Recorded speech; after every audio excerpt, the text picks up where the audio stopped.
तो hi friends, welcome back to Rudra tech. And आज के इस वीडियो में हम स्पेशली बात करेंगे ट्रांसमिशन सिस्टम की न्यू टर्म्स के बारे में, जिसमें क्या होता है कि जो आप ये सिंबल देख पा रहे होंगे, इसमें हम बात करेंगे कि नॉर्मली जो अशोक लीलैंड एंड टाटा मोटर्स जो कमर्शियल ट्रक बना रहे हैं, स्पेशली जो कि 6x6, 8x8, 4x4 drive truck होते हैं। एक्चुअली हम उन ट्रक्स के बारे में बात नहीं कर रहे हैं। जैसे कि नॉर्मली क्या होता है कि first axle normal commercial vehicle का 1.5 एक्सल होता है, और लास्ट जो एक्सल होता है वो भी 1.5 एक्सल होता है, लेकिन दोनों एक्सल में जिनकी पावर नहीं होती है ना। मोस्ट ऑफ द केस में सिर्फ थर्ड एक्सल में पावर होती है। लेकिन कुछ ऐसे ट्रक्स होते हैं जैसे आर्मी के लिए डिलीवर्ड किए जाते हैं, या फिर हेवी कमर्शियल ट्रक होते हैं जिनके सभी व्हील्स में पावर होती है ना। सभी लैग एक्सल होते हैं, इनमें कोई 1.5 एक्सल नहीं होते। उन ट्रक्स के बारे में आज हम उनके ट्रांसमिशन के बारे में बात करेंगे। तो सबसे पहले मैंने एक एग्जांपल लिया है, ये आप देख पा रहे होंगे सिंबल में। और इसके लिए रोटेटिंग जो रोटरी स्विच होते हैं उनका भी यूज होता है। जैसे कि मैंने एक एग्जांपल देता हूँ आपको। ये देखिए, ये रोटरी स्विच है, ठीक है। इन रोटरी स्विच से भी जो एक्सल से उनके अंदर axle differential lock and inter wheel differential lock, ठीक है, इंटर एक्सल डिफरेंशियल लॉक वगैरह इंगेज और डिसंगेज किए जाते हैं। सो ये कैसे वर्क करते हैं इनको हम डिटेल में समझेंगे। मैंने आज एक एग्जांपल लिया है अशोक लीलैंड के ट्रक का, जिसमें हम जो ऑल व्हील ड्राइव एक्सल होते हैं ना, ऑल एक्सल ड्राइव ट्रक्स होते हैं, उनकी हम बात करने वाले हैं ना। सो अब देखिए आप, सबसे पहले हम इस वीडियो में क्या क्या डिस्कस करेंगे। हम पावर ट्रांसमिशन को डिस्कस करेंगे, जहां सबसे पहले इंजन से पावर प्रोड्यूस होगी, देन क्लच सिस्टम, देन फिर गियर बॉक्स में पावर आएगी, गियर बॉक्स से पावर डिस्ट्रीब्यूट होगी एक्सिलरी गियर बॉक्स या ट्रांसफर केज या एजीबी भी हम उसको बोल सकते हैं, जैसे एक्सिलरी गियर बॉक्स। ओके, तो इसके बाद पावर डिस्ट्रीब्यूट होती है इंटर एक्सल डिफरेंशियल यानी एडी। इंटर एक्सल डिफरेंशियल के थ्रू पावर जाएगी सभी इंटर व्हील डिफरेंशियल्स में, और डिफरेंशियल से व्हील जाएगी पावर जाएगी शाफ्ट से रोड व्हील में। तो आई एम श्योर आप क्लियर हुआ होगा आपको कि पावर ट्रांसमिशन कैसे होने वाला है। ठीक है, तो अब हम बात करते हैं सबसे पहले। देखिए, मैंने एक एग्जांपल दिया है अशोक लीलैंड का, ठीक है। तो हम अशोक लीलैंड की ही ट्रांसमिशन को डिस्कस करेंगे, पर इसमें आपने कंफ्यूज नहीं होना है। अशोक लीलैंड हुआ या टाटा हुआ, सभी के ट्रक्स में जो ऑल एक्सल ट्रांसमिशन होता है उसमें सेम ही पावर फ्लो होता है, ठीक है। तो अब देखिए, ये अगर हम एक्स क्लच की बात करें सबसे पहले, तो क्लच सिस्टम में क्या होगा, 430 mm का पुल टाइप क्लच होता है, ठीक है। इसमें पुल टाइप क्लच होता है। तो आपको एक बात माइंड में मेक श्योर रखना है, जितनी भी हैवी कमर्शियल व्हीकल होती है उनमें क्लच पुल टाइप होता है, ठीक है। जो लेटेस्ट होती है, ठीक है, उनमें पुश टाइप नहीं होता है। अच्छा, नेक्स्ट जो पार्ट होता है वो होता है क्लच बूस्टर, ठीक है। अब जो क्लच बूस्टर है, नॉर्मल आपने देखा होगा कि ओल्ड व्हीकल्स जो होती थी, या नॉर्मल जो हमारी लाइट व्हीकल्स होती है, उनके अंदर क्या होता है, ओनली क्लच केबल टाइप होता है या फिर स्लीव सिलेंडर्स होता है ना, यानी क्लच स्लीव सिलेंडर होते हैं। तो यहाँ पे क्या होता है, इन हेवी व्हीकल्स के अंदर क्लच के लिए क्लच शिफ्टिंग बूस्टर होता है, ठीक है। ठीक है, ये क्या होता है, क्लच को शिफ्ट करेगा, दैट मीन ये क्लच बूस्टर होगा। इसमें क्या होते हैं, डिफरेंट डिफरेंट कनेक्शन होते हैं। दैट मीन इसमें क्या होता है, ये एयर असिस्ट होता है। ध्यान में रखिएगा, ये एयर असिस्ट होता है, ठीक है ना। मतलब क्या होगा, यहाँ पे इसमें एयर इन होता है, यहाँ पे इस जगह से, ठीक है। ये जो सिलेंडर है इसके अंदर यहाँ पे एयर एक्ट करता है, ओके। एंड जो इसका अदर पोर्शन है, जो कि दैट इज ये है, इसके अंदर हाइड्रोलिक आता है। ये हाइड्रोलिक कहाँ से आता है, जो क्लच पेडल आप प्रेस करते हैं क्लच को इंगेज डिसंगेज करने के लिए, वहां से मास्टर सिलेंडर से हाइड्रोलिक इसमें एक्ट करता है, ठीक है। इस हाइड्रोलिक का काम सिर्फ इतना है कि यहाँ पे पिस्टन को ये मूवमेंट कराता है। दैट मीन्स यहाँ पे क्या होता है, यहाँ पे एयर हमेशा आया हुआ रहता है, एंड इस एयर को इन करता है। जब इसमें हाइड्रोलिक आएगा तो जो एयर यहाँ पे रुका हुआ है वो एयर आगे इसमें जाएगा, और यहाँ पे एक डायफ्राम होता है, उसमें एयर एक्ट करता है और ये आगे की तरफ मूव करता है क्लच बूस्टर, ठीक है। तो इस टाइप से इसकी एक्शन में ये हेल्प करता है। दैट मीन्स ये किस टाइप से हो गया, ये एयर असिस्ट होता है, ठीक है ना। दैट मीन्स एयर के विदाउट ये वर्क नहीं करेगा। और इसमें पोर्ट का अगर मैं आपको बताऊं तो आपने इसमें पोर्ट रखना है। ये आपसे एक एयर रिलीज के लिए होता है, ठीक है। यहाँ से हाइड्रोलिक के लिए होता है 2, यहाँ से एयर इन होता है 3, एंड यहाँ से इसका ब्लीडिंग के लिए निप्पल होता है, हाइड्रोलिक की ब्लीडिंग की जाती है। तो इसमें टोटल 4 पॉइंट्स होते हैं। ये एटमॉस्फेयर में रिलीजिंग पॉइंट होता है, ठीक है। यहाँ से हाइड्रोलिक इन होगा, एंड यहाँ पे इसमें एक थर्ड पॉइंट होता है जहाँ से एयर इन होगा, और यहाँ पे ब्लीडिंग निप्पल होता है। तो आई एम श्योर आपको क्लच बूस्टर के बारे में काफी चीजें क्लियर हो गई होगी। ओके, तो अब हम बात करते हैं नेक्स्ट पार्ट के बारे में। जो अब हम बात करेंगे ट्रांसमिशन के बारे में। कंप्लीट हमने क्लच को देखा। अब देखिए, आपने सबसे पहले देखना, मैं आपको समझाना क्या चाह रहा हूँ, ठीक है। सबसे पहले हमें एक चीज मेक श्योर करना है आज के हमारे वीडियो में। नॉर्मल हमारा जो मेन टारगेट है वो इस चीज को समझना है कि ट्रांसमिशन एक्चुअली होता कैसे है, ठीक है। देखिए, नॉर्मल ये इंजन से ट्रांसमिशन आया, यहाँ पे गियर बॉक्स में पावर आ गई, ठीक है। अब देखिए, जब ऑल व्हील ड्राइव गाड़ी है, अगर जैसे 6x6, 8x8 या 4x4 या 10x10 व्हीकल है, तो उसमें क्या होगा, एक्सिलरी गियर बॉक्स होगा। एक एक्स्ट्रा क्या हो गया, एजीबी हो गया, है ना। अपने यही टर्म को हमें समझना है कि एजीबी क्या है और कैसे काम कर रहा है, दैट्स इट। अब देखिए, आपको एजीबी के फंक्शंस के लिए क्या हमें देखना है, सबसे पहले जो हमारी जो पावर है वो डिस्ट्रीब्यूट हो रही है। हमें सिर्फ उस चीज को समझना है कि अगर ये जो दो व्हील है इनके अंदर इंजन की पावर आ रही है और फ्रंट व्हील में भी इंजन की पावर आ रही है, तो वो डिस्ट्रीब्यूट कहाँ से होगी, वो एक्सिलरी गियर बॉक्स से होगी। कहाँ से, एक्सिलरी गियर बॉक्स से, इस जगह से, ठीक है। दैट मीन्स यहाँ पे एक्सिलरी गियर बॉक्स होगा, यहाँ से पावर फ्रंट और रियर में डिस्ट्रीब्यूट होगी। तो इस सिस्टम को आपने समझना है, दैट्स इट। क्योंकि इसी को अगर आपने एक्सिलरी गियर बॉक्स के पावर फ्लो को समझा तो आपके लिए इजी रहेगा। चलिए, अब देखिए, यहाँ पे मैंने कुछ डिफरेंशियल्स लगाए हुए हैं जिनके अंदर देखिए एक्सल रखे हुए हैं, ठीक है। अब देखिए, यहाँ पे ये 1 नंबर है ना। 1 नंबर, ये 2 नंबर एक्सेल है, 3 नंबर है, और ये 4 नंबर एक्सेल है, ठीक है। अब यहाँ पे अगर आप देख पा रहे होंगे तो अगर हम इनको अपोज करके देखें तो आपको कुछ दिखाई दे रहा होगा। यहाँ पे देखिए, इसमें ये स्टेरेबल है, फर्स्ट एंड सेकंड एकल स्टेरेबल है, और ये थर्ड एंड फोर्थ नॉन स्टेरेबल है। दैट मीन्स इसमें क्या हुआ, हमें मार्किंग कैसे करना पड़ेगा इनका, हमें मार्किंग को डाउन करना पड़ेगा। क्योंकि अगर स्टेबल है, तो अगर स्टेरेबल है फर्स्ट एंड सेकंड, तो ये फर्स्ट हो गया, सेकंड है गया, थर्ड एंड फोर्थ। ऐसे आप इनको कैसे भी समझ सकते हैं। ओके, तो अब हम बात करते हैं। देखिए, आज में जो हम डिस्कस कर रहे हैं वो अशोक लेलैंड में ये गेयरबॉक्स यूज होता है, एंड टाटा में भी सेम ही गेयरबॉक्स यूज होता है, बस उसका थोड़ा सा कंस्ट्रक्शन अलग है, ठीक है। तो अब देखिए, ये मेन गेयरबॉक्स है ना। और इसके ऊपर ये क्लच के ये जो गियर शिफ्टिंग के लिए बूस्टर है, इसके अंदर एयर का कनेक्शन होता है, ठीक है। एंड यहाँ पे देखिए, इसमें लो हाई के लिए भी बूस्टर लगा हुआ है यहाँ पे, ठीक है। तो ये जो गियरबॉक्स है 9 स्पीड ZF गियरबॉक्स इसे बोला जाता है। देखिए ये वाला, है ना, ये मॉडल है ZF साइक्रोमैक्स 9 स्पीड गियरबॉक्स है। 9 क्यों, क्योंकि इसमें 8 फॉरवर्ड है, ठीक है ना, और 1 रिवर्स गियर है, ठीक है। अब देखिए, 8 फॉरवर्ड गियर, दैट मीन्स कोई 8 गियर नहीं हो गए, इसमें टोटल 4 ही गियर रहते हैं, और 4 ही गियर से टोटल 8 नंबर गियर बन जाते हैं, ठीक है ना। वो कैसे बनते हैं, देखिए, अगर आपने इस चीज को समझना है तो सबसे पहले आपको फोकस करना पड़ेगा इसके ऊपर, बूस्टर के ऊपर, ठीक है। और ये देखिए, शिफ्टिंग बूस्टर है, यानी कि क्या होता है, नॉर्मली शिफ्टिंग बूस्टर में हमेशा एयर का यहाँ पे प्रेशर आया हुआ रहता है, ठीक है। एयर का प्रेशर आया हुआ रहता है, एंड ये एयर का प्रेशर यहाँ पे इसमें बना हुआ रहता है।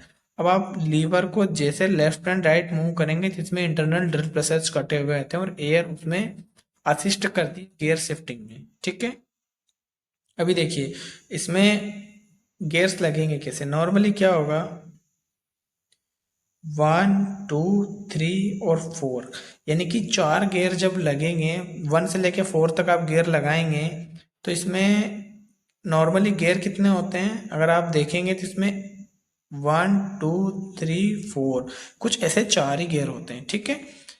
और 4 के 8 कैसे बनते हैं, ये हाई लो, यहाँ पे क्या, इसमें प्लानिटरी गियर सेट होता है, ठीक है। क्या होता है, प्लानिटरी गियर सेट यहाँ पे होता है इस जगह, ठीक है। यहाँ पे क्या होता है, इसमें प्लानिटरी गियर सेट है एक, ठीक है।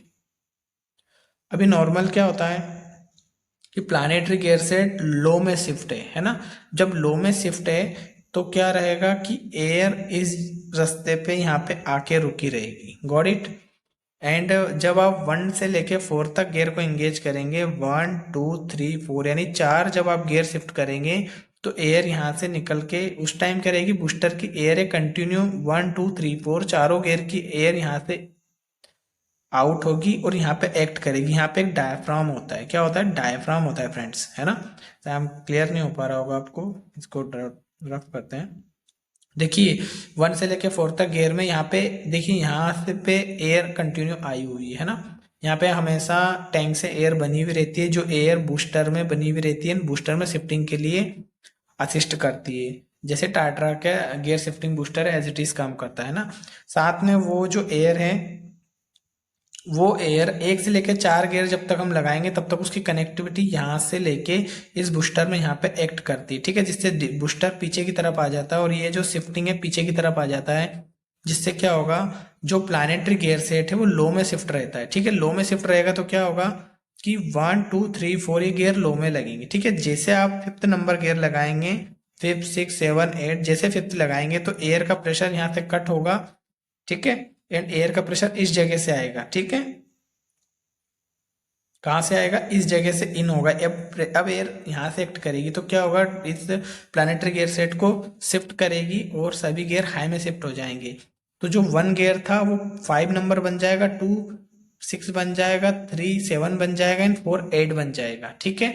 इस तरीके से 4 के 8 गियर बन जाते हैं बिकॉज ऑफ शिफ्टिंग इस बूस्टर की वजह से। लो हाई से गियर चेंज बूस्टर, ये रेंज चेंज बूस्टर की तरह काम करता है। तो रेंज बूस्टर जो है यहाँ पे लगा हुआ है, ठीक है। और ये यहाँ पे जो एयर के कनेक्शन है ऐसे ऐसे ऑपरेट होते हैं, ठीक है। यहाँ पे आप देखिए, यहाँ पे पीटीओ लगा हुआ है। और जो हैवी ट्रक्स है, जो आर्मी ट्रक्स होते हैं, उनमें यहाँ पे क्या होता है, एलएस में यहाँ पे एक स्टीयरिंग पंप लगा होता है। क्या लगा होता है? इमरजेंसी स्टीयरिंग पंप, जो कि गियर बॉक्स के ऊपर इसी जगह सेम आपको मिलेगा, इसी जगह लगा होता है, ठीक है। जिसे कहा जाता है इमरजेंसी स्टीयरिंग पंप, जो कि अगर मेन पंप फेल हो जाता है तब वो काम करता है, ठीक है। और वो प्रेशर डिफरेंट पे काम करता है। उसके लिए अगर आपको समझ में नहीं आता है तो आप कमेंट करेंगे तो मैं एक स्पेशली वीडियो बना दूंगा। तो आपको क्लियर हुआ ZF 9 स्पीड गियर बॉक्स के बारे में। इसमें गियर शिफ्टिंग बूस्टर यहाँ पे, ये दैट मीन्स क्या होगा कि एयर का कनेक्शन हमेशा यहाँ पे एयर बनी रहेगी, एयर हमेशा इन रहेगी टैंक से, ठीक है, बूस्टर के अंदर, ठीक है। जो बूस्टर में यहाँ पे एयर को शिफ्ट कराने में इजी होगा। और वही एयर जब लो में रहेंगे 1 से 5 तक तो यहाँ पे एक्ट करेगी। एंड जब आप 5th गियर शिफ्ट करेंगे तो यहाँ से ये इसके रास्ते को यानी इसके ओपनिंग को क्लोज करेगा और एयर इस रास्ते से आउट होगी यहाँ से। जिससे क्या होगा, ये बूस्टर प्लानिटरी गियर सेट है वो हाई में सेट हो जाएगा। हाई में सेट हो जाएगा तो 5th नंबर मतलब एक 5th नंबर की तरह काम करेगा, ठीक है। एक किसकी तरह करेगा? 5th नंबर की तरह। दो दो किसकी करेगा? 6 की तरह। इस तरह से 4 8 की तरह, यानी 8 गियर काम करेंगे, ठीक है। तो आई एम श्योर आपको ये चीज क्लियर हुआ हो। एंड अगर इसमें हैवी ट्रक्स की अगर बात होती है, जो आर्मी ट्रक्स की, तो आपने ध्यान में रखना है कि इसके ऊपर ये ZF गियर के ऊपर यहाँ पे इस जगह स्टीयरिंग पंप लगा हुआ है, ठीक है। इमरजेंसी स्टीयरिंग पंप लगा हुआ है, ठीक है। जो स्टीयरिंग गियर पंप किससे लगा हुआ है? मेन गियर बॉक्स के ऊपर लगा हुआ है। और यहाँ पे पीटीओ लगा हुआ है। जो क्रेन, ठीक है, ये पीटीओ किस किस को ड्राइव देगा? ये पीटीओ से ड्राइव लेता है हाइड्रोलिक पंप। क्या लेता है? हाइड्रोलिक पंप ड्राइव लेता है, जो चेचिस पे लगा हुआ है, ठीक है। और इस पीटीओ से एक शाफ्ट जाती है जो इस हाइड्रोलिक पंप को ड्राइव देगी। हाइड्रोलिक पंप से 2 कनेक्शन जाते हैं, ठीक है। एक जाता है विंच के लिए एंड एक क्रेन को ऑपरेट करने के लिए जाता है। तो आई एम श्योर आपको चीजें क्लियर हुई होगी। तो आपने ध्यान रखना है, ये ZF गियरबॉक्स में 2 चीजें मिस थी। एक इमरजेंसी स्टीयरिंग गियरबॉक्स जो कि जस्ट यहाँ पे लगा हुआ रहता है एंड पीटीओ, ठीक है।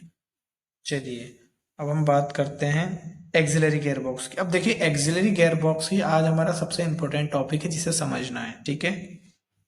अगर आपको दिखाई दे रहा होगा तो एक्सिलरी गियर बॉक्स में मैंने एक प्लानिटरी गियर सेट लगाया हुआ है, ठीक है। ये प्लानिटरी गियर सेट कुछ ऐसे लगा हुआ है जो फ्रंट और रिवर्स में, फ्रंट रियर दोनों में फ्लोटिंग पावर देता है, ठीक है।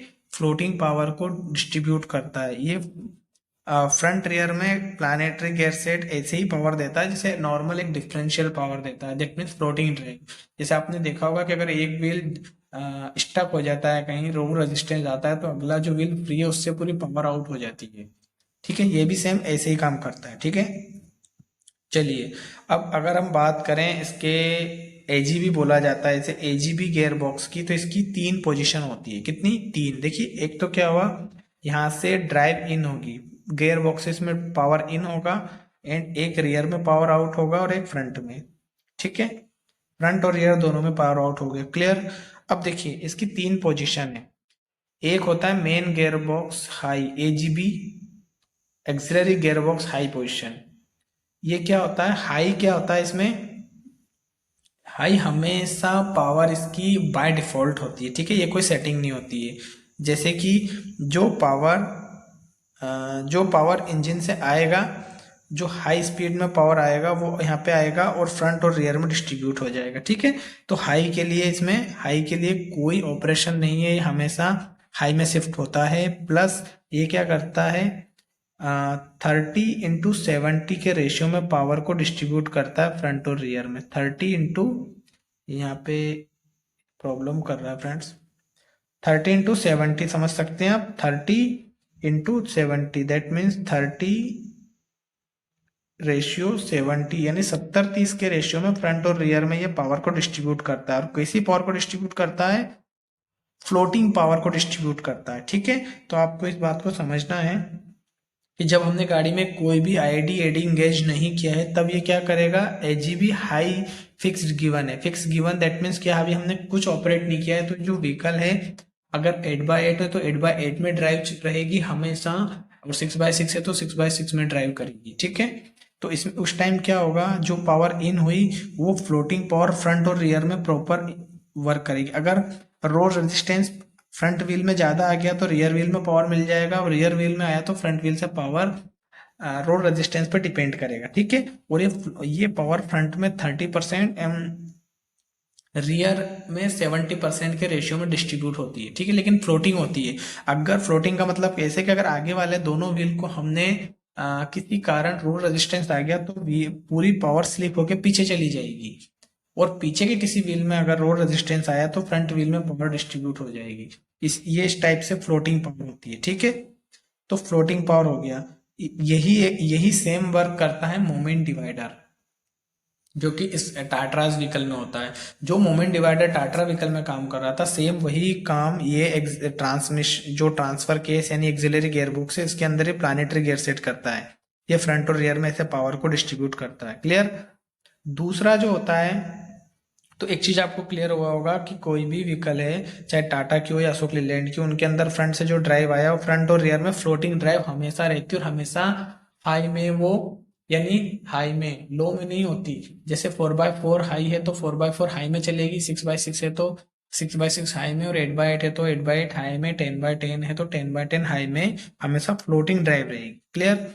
ओके, अब देखिए दूसरा ऑप्शन क्या है, यहाँ पे हम इंगेज कर सकते हैं। इसमें क्या, 2 इंगेज होते हैं। अगर आपको देखना है तो इस एजीबी गियर बॉक्स है, चाहे टाटा का हो या इसमें 2 चीजें एंगेज होती है। कितनी? 2। एक तो जो मैंने बताया पहला वाला पॉइंट तो बाय डिफॉल्ट है, उसको हम सेट नहीं कर सकते है ना। अब इसमें 2 एंगेजमेंट होते हैं। एक तो होता है हाई लो का, क्या होता है, लो का एंगेजमेंट। ठीक है, यानी लो लगा सकते हैं हम। एक होता है कि इसको एजीबी को लॉक करना, एजीबी को क्या करना, लॉक, है ना। एजीबी लॉक मतलब क्या हो रहा है, जो फ्लोटिंग पावर है ना, इस फ्लोटिंग पावर को यहाँ पे फिक्स कर देते हैं, और फ्रंट और रियर में 50:50 के रेशियो में पावर जाती है। जैसे गाड़ी स्टक हो रही है ना, हमारे पीछे वाले एक्सल स्लिप हो रहे हैं, तो क्या हो गया, हम 50:50 के रेशियो में इसको इंगेज करेंगे, तो उस टाइम फ्रंट और रियर दोनों में 50:50 के रेशियो में जाएगी। कब? जब हम एजीबी लॉक लगाएंगे। क्लियर? और जब एजीबी लॉक नहीं लगाएंगे तो फ्लोटिंग ड्राइव जाएगी। एक होता है लो लगाना, यानी कि अगर व्हीकल हमारी मड या सैंडी एरिया में जा रही है तो हमें उस टाइम टॉर्क ज्यादा चाहिए। टॉर्क ज्यादा जाने के लिए आप क्या करोगे, आप लगाएंगे क्या, एजीबी लॉक, एजीबी लॉक करोगे आप, एक्सिलरी गियर बॉक्स लॉक करेंगे तो फ्रंट रियर में 50-50 पावर जाएगी। और एक होता है एजीबी लॉक बाय स्विच, तो इसमें 2 स्विच हो जाते हैं। ठीक है, लो लो एंड लॉग, इसमें डिफरेंट समझिएगा, ऐसे इसको सेम नहीं समझना है।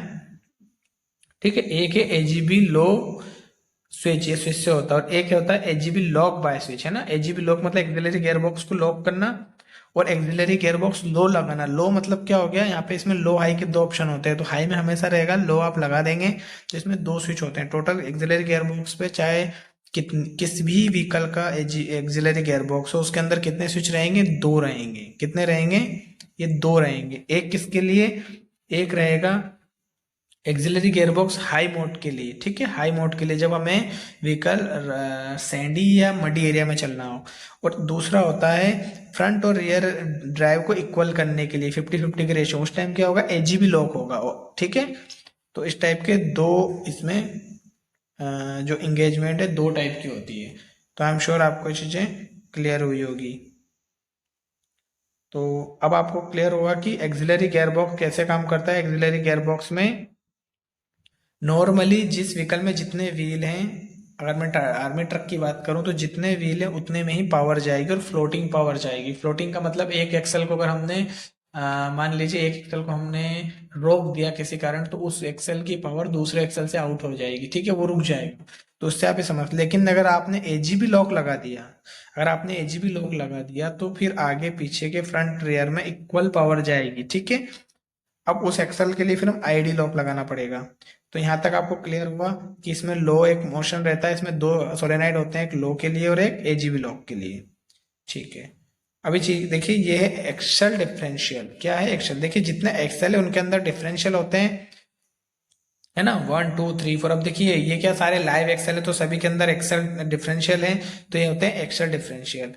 और ये हो गया फ्रंट रियर, ठीक है। अब देखिए यहाँ पे दो आईडी भी हैं, है ना। आईडी का मतलब क्या होता है, इंटर एक्सल डिफरेंशियल। तो इंटर एक्सल डिफरेंशियल भी लॉक होते हैं। और ये एडी है, इनको एडी को इंटर व्हील डिफरेंशियल भी बोला जाता है। इंटर व्हील डिफरेंशियल मतलब ये क्या है, ये इन दोनों व्हील को, इंटर व्हील व्हील को पावर देने के लिए, और इन्हीं व्हील की पावर को यहाँ से लॉक कर सकते हैं हम, ठीक है। तो एडी देने का क्या मतलब है, देखिए ये पावर यहाँ पे आई, है ना। अभी यहाँ पे पावर आई तो ये पावर को क्या करेंगे हम, मान लीजिए ये पावर यहाँ से आई, है ना, और एडी से दोनों में डिस्ट्रीब्यूट हुई। लेट सपोज ये वाला जो व्हील है, ये व्हील आपका यहाँ पे इसके अंदर सैंड में स्लिप कर रहा है, ठीक है, ये व्हील स्लिप कर रहा है ना। तो पूरी पावर इस व्हील से आउट हो जाएगी, यहाँ से आउट हो जाएगी। उस टाइम क्या होगा, एडी लॉक लगाना पड़ेगा, एक्सल डिफरेंशियल लॉक लगाया जाएगा, है ना। यहाँ पे लॉक लगा देंगे। जब ये लॉक लगा देंगे तो दोनों को पावर इक्वल मिलेगी, दोनों को पावर क्या मिलेगी, इक्वल पावर मिलेगी। तो उससे क्या होगा, अब ये बराबर घूमेगा ना, तो जो फंसा हुआ व्हील है वो भी निकल जाएगा। तो इसलिए होता है एडी लॉक, यानी एक्सल डिफरेंशियल लॉक, या इंटर व्हील डिफरेंशियल भी बोल सकते हैं इसको। इंटर व्हील यानी दोनों व्हील को लॉक करने वाला, इसलिए बोल सकते हैं एडी मतलब एक्सल डिफरेंशियल लॉक या इंटर व्हील डिफरेंशियल लॉक, ठीक है। तो इंटर व्हील डिफरेंशियल लॉक का ध्यान में रखना है, जितना एक्सल हैं उतने ही एक्सल डिफरेंशियल लॉक रहेंगे। क्लियर, जितने व्हील हैं उतने ही एक्सल डिफरेंशियल लॉक रहेंगे। आपको समझ में आ गया होगा कि एक्सल डिफरेंशियल लॉक क्यों होता है, दोनों हब शाफ्ट को इक्वल पावर देने के लिए, ठीक है, दोनों हब शाफ्ट को इक्वल पावर देने के लिए ये एक्सल डिफरेंशियल लॉक होते हैं। क्लियर, ठीक है। अब चीज़े बात करते हैं, अगला जो टर्म है वो है इंटर एक्सल डिफरेंशियल। अब इंटर एक्सल डिफरेंशियल क्या करता है, देखिए इंटर एक्सल डिफरेंशियल बेसिकली क्या होता है, दो एक्सलों के बीच होता है, दो एक्सलों के बीच होता है। कैसे, अब देखिए इसको हम एक एग्जांपल से समझेंगे कि मान लीजिए ये गाड़ी का फ्रंट है ना, फ्रंट है, और ये जो दो व्हील है ना। अब गाड़ी में पावर कहाँ से आती है, पावर एक्सिलरी गियर बॉक्स से आती है ना। एक्सिलरी गियर बॉक्स, मान लीजिए यहाँ पे एक्सिलरी गियर बॉक्स लगा देते हैं हम, ये एजीबी एक्सिलरी गियर बॉक्स है ना। तो यहाँ से पावर आ गई फ्रंट और रियर के लिए, यहाँ पे डिस्ट्रीब्यूट हो गई, ठीक है ना, एक्सिलरी गियर बॉक्स से। अब देखिए आईडी क्या करता है, ID inter axle differential lock है, मतलब इन दोनों एक्स, अब देखिए जो पावर यहाँ पे मिली सबसे पहले, उस पावर को ये इन दोनों एक्सल को देता है ना यहाँ से। तो पावर डिस्ट्रीब्यूट इस एक्सल से होती है, जो आईडी मतलब जो ट्रांसफर केस के जो पास वाले एक्सल होते हैं ना, उनसे पावर डिस्ट्रीब्यूट होती है अगले एक्सल को, ठीक है। मतलब ये एक्सेल आप कभी भी देखेंगे, जो ट्रांसफर केस के पास का जो एक्सेल होता है ना, जो अगले एक्सेल को पावर ट्रांसमिट कर रहा है वो बड़ा होता है ना, वो डिफरेंशियल बड़ा होता है। क्यों, क्योंकि उसमें दो, इसकी पावर भी यही डिस्ट्रीब्यूट करता है, इसका रेशियो यहीं से डिसाइड होता है। देखिए इसके लिए हम एक एग्जाम्पल से समझते हैं। ये देखिए यहाँ पे आप देख पा रहे होंगे, लेट सपोज ट्रांसफर केस यहाँ पे पावर सप्लाई करेगा, ठीक है, इस जगह है ना, इस फ्लंज को पावर सप्लाई करेगा। मान लीजिए ये पीछे के 2 एक्सल हैं और या फिर फ्रंट के 2 एक्सल मान लीजिए, या पीछे के फ्रंट, या एज यू विश, जैसे आप समझे। तो आप अगर देख पा रहे होंगे तो ये जो एक्सल है यानी कि ट्रांसफर केस, अगर ये दोनों इनको फ्रंट का माना जाए, 2 एक्सलों को फ्रंट का एक्सल माना जाए, तो ट्रांसफर केस में यहाँ से पावर आएगी, इस फ्लंज को पावर देगा, एंड यहाँ से पावर इसमें जाएगी, है ना। और अगर इन दोनों एक्सल को हम रियर का एक्सल माने, तब भी ट्रांसफर केस इन दोनों, इस एक्सल को, इस प्लंज को पावर देगा, है ना, जो अगले को ट्रांसफर होगी। तो यहाँ पे आप देख पा रहे होंगे जो ये एक्सेल की जो साइज है ये आपको बड़ी लग रही है ना, ये बड़ा है थोड़ा और ये साइज में थोड़ा छोटा है। वो क्यों? क्योंकि इंटर एक्सल डिफरेंशियल लॉग जो होगा, जो आईडी जो है वो यहाँ पे है। देखिए यहाँ से पावर आई, सबसे पहले पावर यहाँ से, इसमें ये वाली पावर, इस फ्लंज की पावर क्या होगी, यहाँ से सीधा इस जगह गई हुई है ना, इस एक्स्ट्रा डिफरेंशियल के अंदर। तो क्या होगा, अगर हमें दोनों एक्सेल को लॉक करना, भी आईडी की जरूरत क्यों पड़ती है? नॉर्मल क्या होता है कि जैसे मान लीजिए यहाँ से पावर गई और ये एक्सेल पूरा आपका मड में गया हुआ है ना, ये दोनों एक्सेल मड में गया, तो आपने क्या किया, इंटर एक्सल डिफरेंशियल लॉक लगा दिया, है ना। इंटर एक्सल डिफरेंशियल लॉक तो लगा दिया, तब तो इन दोनों में पावर एक हो गई, बराबर पावर मिल रही दोनों को, लेकिन पावर यहीं पे स्लिप होना शुरू हो जाएगी इस जगह। समझ रहे हैं? पावर कहाँ स्लिप हो जाएगी, पावर यहीं पे, फ्लोटिंग पावर यहीं पे स्लिप होना शुरू हो जाएगी। तो क्या होगा, इसको पूरी पावर ही नहीं मिलेगी, ठीक है, इसको पूरी पावर ही नहीं मिलेगी। इसलिए क्या करेंगे हम, इसलिए हम आईडी लगाएंगे, यानी inter wheel axle differential lock. वो कहाँ पे होता है, यहाँ पे होता है। तो वो क्या करेगा, इन दोनों को, एक्सल को इक्वल पावर देगा, दोनों एक्सल को क्या देगा, इक्वल पावर देगा, जिससे क्या होगा, ये जो पूरा एक्सल जो सैंड में या मड में था वो भी निकलना शुरू कर देगा, क्योंकि दोनों को पावर, इक्वल पावर मिलेगी ना। तो ये एक्सल तो जो है इसके नीचे जो जो सरफेस है वो सही है, तो ये एक्सल क्या करेगा, ये एक्सल स्लीपिंग नहीं होगा, ये आगे की तरफ आएगा, फिर इन दोनों को भी बराबर पावर मिलेगी, तो ये भी निकल जाएगा। तो इसलिए होता है आईडी यानी इंटर एक्सल डिफरेंशियल लॉक, यानी दोनों एक्सल को एक साथ लॉक करना। तो इसलिए क्या होता है, इंटर एक्सल डिफरेंशियल लॉक कहाँ होता है, ट्रांसफर केस के पास वाले एक्सल के पास होता है, इसलिए वो उसकी जो साइज होती है वो बड़ी होती है, ठीक है। तो आई एम श्योर आपको इसे समझ में आया होगा। तो आई एम श्योर आपको क्लियर हुआ होगा कि ये दो एक्सेल्स होते हैं, उसका जो आईडी लॉक होता है, इंटर एक्सल डिफरेंशियल लॉक होता है, दोनों एक्सेल को लॉक करने के लिए होता है। क्लियर? तो ठीक है, अब हम बात करते हैं ऑपरेशंस के बारे में। तो देखिए इसमें क्या होता है, 2 ऑपरेटिंग स्विच होते हैं, नॉर्मल इस टाइप से होते हैं, या तो रोटरी स्विच होते हैं या इस टाइप से स्विच होते हैं, ठीक है।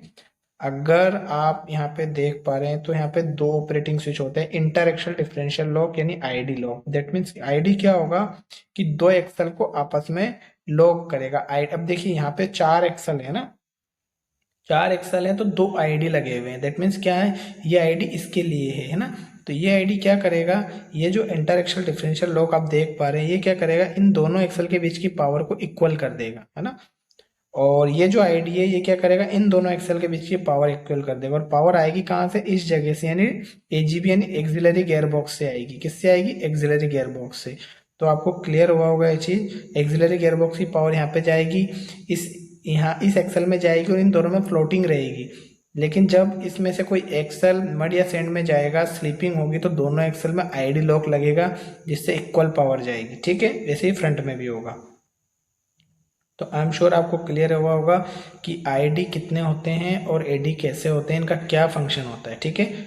तो यानी 2 एक्सेल के लिए एक आईडी होता है, 2 एक्सेल को आपस में लॉक करने के लिए ना। जैसे यहाँ पे 4 एक्सेल है तो 2 आईडी हो गए, और एडी कितने हो जाएंगे, 4 एडी हो जाएंगे। जैसे कि ये 4 एडी है ना, सभी एक्सेल के लिए एक एक होता है, तो वैसे इनका होता है ना। अब ये एप्लीकेबल सभी व्हीकल्स पे होता है, इसमें डोंट गेट कंफ्यूज मॉडल के अकॉर्डिंग। अब ऑपरेटिंग स्विच की बात करें तो एक इंटर एक्सल डिफरेंशियल लॉक होता है, जो कि कॉमन है, सभी जानते हैं इसके बारे में, आजकल तो ट्रैक्टर्स में भी आ रहे हैं। एक होता है इंटर व्हील डिफरेंशियल लॉक, है ना। अब देखिए इंटर एक्सल डिफरेंशियल लॉक यानी आईडी, और इंटर व्हील डिफरेंशियल लॉक या इंटर डिफरेंशियल लॉक, ठीक है। तो अब आपने क्या समझना है यहाँ से, देखिए यहाँ पे एक स्विच है। देखिए कुछ व्हीकल में क्या होता है, ऐसे स्विच आते हैं कि इस स्विच से आप दबाएंगे, अगर आपने मान लीजिए स्विच को पुश किया तो देखिए यहाँ पे क्या हुआ, दोनों एक्सल है, देखिए बीच में यहाँ पे क्रॉस का निशान है, यहाँ पे ये देखिए यहाँ पे क्रॉस का निशान है ना, क्रॉस का निशान है यहाँ पे, मतलब क्या हुआ, दोनों एक्सल की जो ड्राइव है वो लॉक हो गई। और यहाँ पे देखिए यहाँ पे एडी लगा हुआ है, ये एडी का स्विच है, ठीक है, मतलब आगे वाला जो एक्सल है ना, इसकी ये वाला जो एक्सल है, ये दोनों एक्सल लॉक हो गए है ना। उसी टाइप से यहाँ पे देखिए एक लास्ट वाले एक्सल में एडी लग गया, मतलब ये किस किस के स्विच है, यहाँ पे क्या लगा इसमें, सेकंड एक्सल में एडी लग गया, ठीक है, मतलब दोनों हब शाफ्ट लॉक हुई है। ऐसे इसमें लास्ट वाले एक्सल में एडी लग गया। और यहाँ पे क्या हुआ है, यहाँ पे आईडी लगा है, देखिए यहाँ पे बीच में एडी, मतलब दोनों एक्सल को क्रॉस, मतलब दोनों एक्सल को लॉक कर दिया, आईडी कर दिया, ठीक है, दोनों एक्सल की पावर को इक्वल कर दिया। तो इस टाइप से स्विच होते हैं, है ना। और जो कुछ ट्रक होते हैं उनमें कुछ ऐसे रोटरी स्विच होते हैं, ठीक है। तो देखिए यहाँ पे रोटरी स्विच में 3, ये अशोक लेलैंड का है। इसमें आप देखिए एजीबी हाई, ये हाई हमेशा बाय डिफॉल्ट दिया हुआ है, ठीक है। इसके बाद एक लो मोड दिया हुआ है, ठीक है। तो एक आपने जब एजीबी लो किया तो एजीबी लो में क्या हुआ, ये जो हमने ट्रांसफर केस को भी पढ़ा था, यानी एक्सिलरी गियर बॉक्स, इसका लो मोड है वो, ठीक है। उस रोटरी स्विच से एजीबी लो लगेगा, मतलब क्या होगा, जो पावर हाई में जा रही थी अब लो में जाएगी, ठीक है। और उसी में आप देख पाएंगे अगला जो रोटरी स्विच में दूसरा, देखिए इस रोटरी स्विच में एक ही फंक्शन है, only AGB high and low. तो लो बाय डिफॉल्ट रहेगा और हाई लगा सकते हो आप, ठीक है। अब देखिए इसमें 3 पोजीशन है, एक देखिए यहाँ पे इसमें डिफरेंशियल लॉक है ना, और एक देखिए एजीबी लॉक है, और एक है इंटर एक्सल डिफरेंशियल लॉक है, ठीक है। इसको बोला जाता है थर्ड डिफरेंशियल लॉक, ठीक है। तो इन रोटरी स्विच के बारे में आपको क्लियर हुआ होगा। इसको थर्ड डिफरेंशियल लॉक बोलेंगे, क्या बोलेंगे, थर्ड डिफरेंशियल लॉक। अब थर्ड डिफरेंशियल लॉक क्यों बोलेंगे, देखिए इसमें एक कंपनी अपने अपने हिसाब से टर्म बना देती है, इसको बोला जाता है थर्ड डिफरेंशियल लॉक, ठीक है। थर्ड डिफरेंशियल लॉक का मतलब क्या हो गया, आईडी लग गया, क्या हो गया, IAD, that means IAD. ID क्या होगा, सभी एक्सेल में आईडी लग गया, मतलब ये देखिए थर्ड डिफरेंशियल लॉक का मतलब क्या हुआ, आईएडी लगा, दैट मीन्स इन ये जो सभी ये जो गियर हैं इनके अंदर देखिए यहाँ पे दोनों एक्सल है ना, इनके बीच लॉक हो गई पावर, और दोनों एक्सल के बीच पावर लॉक हो गई, तो ये हो गया आईडी लग गया। थर्ड एक्सल डिफरेंशियल मतलब फ्रंट के दोनों एक्सल और रियर के दोनों एक्सल को आईडी मतलब इंटर एक्सल डिफरेंशियल लॉक लग जाता है, इसे बोला जाता है थर्ड एक्सल डिफरेंशियल, ठीक है। तो आई एम श्योर आपको क्लियर हुआ होगा, यानी कि यहाँ से जो पावर फ्रंट रियर में जो डिस्ट्रीब्यूट कर रहा है एजीबी, उस पावर को फ्रंट और रियर में लॉक कर दिया है, क्योंकि इनमें से कोई एक एक्सल या शाफ्ट स्लिप हो रहा होगा आईडी लगाने के बाद भी, ठीक है। तो आई एम श्योर आपको क्लियर हुआ होगा ये चीज, ओके। अब देखिए यहाँ पे एक है एजीबी लॉक, एजीबी लॉक, दूसरा ऑप्शन क्या है, एजीबी लॉक। देखिए एजीबी लॉक क्या है, इसी कुछ नहीं, एजीबी लॉक मतलब, एजीबी लॉक का मतलब क्या हुआ, inter axle differential lock auxiliary, sorry IAG मतलब, एजी मतलब, एजीबी मतलब एक्सिलरी गियरबॉक्स लॉक। मतलब क्या हो गया, जो फ्लोटिंग ड्राइव जा रही थी ना, यहाँ पे देखिए ये जो प्लानेटरी गियर सेट जो फ्रंट और रियर में फ्लोटिंग ड्राइव जा रही थी ना, इसे फ्लोट होके जा रही थी, ये फ्लोटिंग ड्राइव को फिक्स कर देता है ना। और पहले फ्लोटिंग ड्राइव क्या जा रही थी, फ्रंट में 30% और रियर में 50% पावर जा रही थी, और ये क्या कर देता है अभी 50-50 के रेशियो में भेज देता है, ठीक है। तो उससे क्या होता है, कभी भी व्हीकल कहीं भी अगर मड या सैंड में है तो वो व्हीकल के जो स्टक होने के चांस बहुत कम हो जाते हैं। तो एजीबी लॉक कहाँ पे लगेगा, यहाँ पे, ठीक है, इसको फिक्स करेगा। और लो कहाँ पे लगेगा, यहाँ पे लगेगा, ठीक है। और थर्ड एक्सल डिफरेंशियल लॉक क्या करेगा, थर्ड एक्सल डिफरेंशियल लॉक इन दोनों एक्सल फ्रंट के और इन दोनों एक्सल को लॉक करता है, उसे बोला जाता है थर्ड डिफरेंशियल लॉक, ठीक है। और चौथा पॉइंट है एक्सल डिफरेंशियल लॉक। जब हम इसमें इस रोटरी स्विच को डालेंगे तो सभी एक्सल, सभी आईडी एडी लग जाएंगे, क्या लग जाएंगे, सभी एक्सल डिफरेंशियल लॉक हो जाएंगे। जैसे ये एक्सल है ना, दोनों एक्सल के बीच में लॉक लग जाएगा, दोनों एक्सल के बीच में सभी एक साथ लॉक हो जाएंगे, यहाँ पे है ना, इनके बीच की पावर इक्वल पावर हो जाएगी, सभी शाफ्ट में, दोनों शाफ्ट में बराबर पावर जाएगी, ठीक है, स्लीपेज नहीं होगा। तो इस टाइप से हम, ये आपको क्लियर हुआ होगा कि ये कैसे काम करता है एंड इसकी क्यों ज़रूरत पड़ती है, ठीक है। अभी देखो यार, अभी हमने ये तो समझ लिया कि ये ऐसे काम करता है, ऐसे इसकी ज़रूरत क्यों पड़ती है। पहले हम नॉर्मल बेसिक एक पकड़ते हैं कि बेसिक से हम कैसे क्लियर करें। मान लीजिए ये ट्रक है, कहीं भी ये सैंडी एरिया में जा रहा है, ठीक है। अभी क्या हुआ, आपने देखा कि ये जो एक्सल है, ये वाला व्हील बहुत ज़्यादा स्लिप हो रहा है, ठीक है। ये वाला व्हील ऐसे स्लिप हो रहा है ना। तो आपने क्या किया, एक्सल डिफरेंशियल लॉक लगा दिया। तो एक्सल डिफरेंशियल लॉक सभी में लग गया। कुछ गाड़ियों में क्या होता है, ऑप्शन होते हैं कि आपको किस में लगाना है, और जितने आर्मी ट्रक हैं उनमें एक साथ ही सभी में लगता है, ठीक है। तो एक्सल डिफरेंशियल लॉक लग गया, मतलब ये सभी इक्वल पावर हो गई इनमें। लेकिन अभी क्या हो रहा है, अभी ये दोनों स्लिप कर रहे हैं। ये जो एक्सल है ना, दोनों साफ, दोनों पहिए स्लिप कर रहे हैं।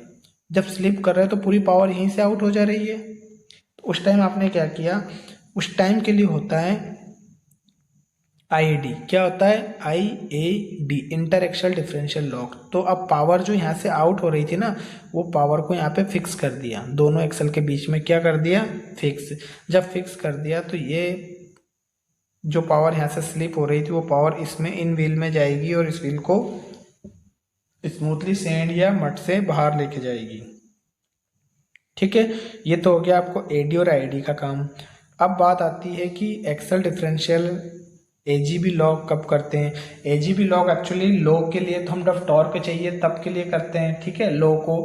और हाई को तब करते हैं जब हमें फ्रंट और रियर में ड्राइव किसी भी कारण रोड रेजिस्टेंस में प्रॉब्लम आ रही, स्लीपेज बढ़ रहा है, तब हम AGB लॉक करते हैं, ठीक है। तो आई एम श्योर आपको क्लियर हुआ होगा। अब देखिए, अब हम बात करते हैं एक 6x6 ट्रक के ट्रांसमिशन सिस्टम के बारे में, ठीक है। अब ये 6x6 ट्रांसमिशन है।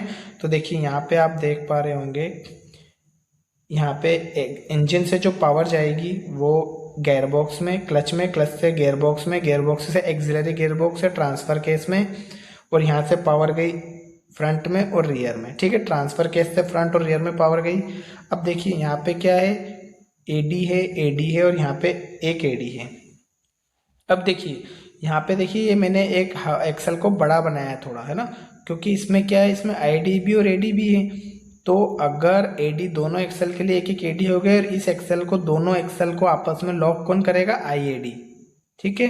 तो दोनों एक्सल हैं, एक्सल को आपस में, ये आपस में लॉक करने के लिए क्या, AD, लेकिन इन दोनों को कंप्लीट करने के लिए क्या होता है, AD होता है, ठीक है। तो देखिए ट्रांसफर केस से पावर यहाँ पे आएगी, और यहाँ से फ्लोटिंग पावर रियर में जाएगी, है ना। अब किसी कारण अगर ये व्हील, अगर ये जो रियर वाला व्हील है, ये यहाँ पे अगर स्लिप कर रहा है, ये वाला व्हील, तो हम सबसे पहले AD लॉक करेंगे। जब AD लॉक करेंगे तो दोनों में इक्वल पावर जाएगी। लेकिन अभी क्या हो रहा है, पूरा एक्सल ही स्लिप करने लग गया मान लीजिए। तो हम क्या करेंगे, यहाँ पे फिर IAD लगाएंगे। IAD क्या करेगा, IAD यहाँ पे लगा हुआ है, ये IAD है, और ये क्या करेगा, इन दोनों एक्सल को इक्वल पावर देगा, जिससे ये व्हील इस व्हील को भी निकालेगा, है ना।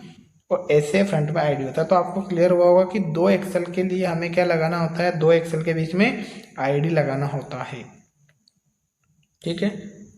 और अब देखिए यहाँ पे जो है, ये फ्रंट एक्सल है, तो सिंगल एक्सल है, जिसमें कोई IAD चाहिए नहीं, क्योंकि दो एक्सल के बीच में होता है ना, तो इसलिए एक AD हो गया। इसमें AD लगाएंगे और यहाँ से पावर निकलना शुरू हो जाएगी, ठीक है। इसी तरह एक हम अगले ट्रांसमिशन की बात करते हैं। तो ये 8x8 व्हीकल है, क्या है, 8x8 व्हीकल है, ठीक है। अब 8x8 में ये देखिए 8x8 है। तो 8x8 में क्या होगा, कैसे ट्रांसमिशन होगा वो हम देखते हैं, ठीक है। देखिए अब जब 8x8 की बात आ रही है, तो देखिए इसमें क्या होगा, सेम दो IAD हो जाएंगे ट्रांसफर केस से, यानी कि एक्सिलरी गियरबॉक्स से पावर कहाँ पे गई, इंजन से क्लच में, क्लच से गियरबॉक्स में, और एक्सिलरी गियरबॉक्स में। एक्सिलरी गियरबॉक्स में देखिए दो IAD के लिए दो बड़े डिफरेंशियल लगाए हुए हैं, क्योंकि यहाँ पे जो पावर है, इन दोनों को लॉक कौन करेगा। देखिए दोनों इन एक्सल को लॉक करने के लिए क्या है, यहाँ पे AD लगे हुए हैं, है ना। लेकिन अगर इन दोनों एक्सल के बीच की पावर को लॉक करना है तो कौन करेगा, IAD करेगा। क्या कौन करेगा, IAD, जो IAD यहाँ पे लगा हुआ है, मतलब ये क्या करेगा, इन दोनों एक्सल को लॉक करेगा। वैसे यहाँ पे एक IAD लगा हुआ है जो इन दोनों एक्सल के बीच की पावर को लॉक करेगा। क्लियर। तो आई एम श्योर आपको ये चीज़ें क्लियर हो रही होगी। तो इस टाइप से 8x8 ट्रांसमिशन में होगा। तो आपको, अगर आप 8x8 व्हीकल है तो उसमें टोटल कितने IAD होंगे, दो IAD होंगे और चार AD होंगे, है ना, कुछ ऐसे।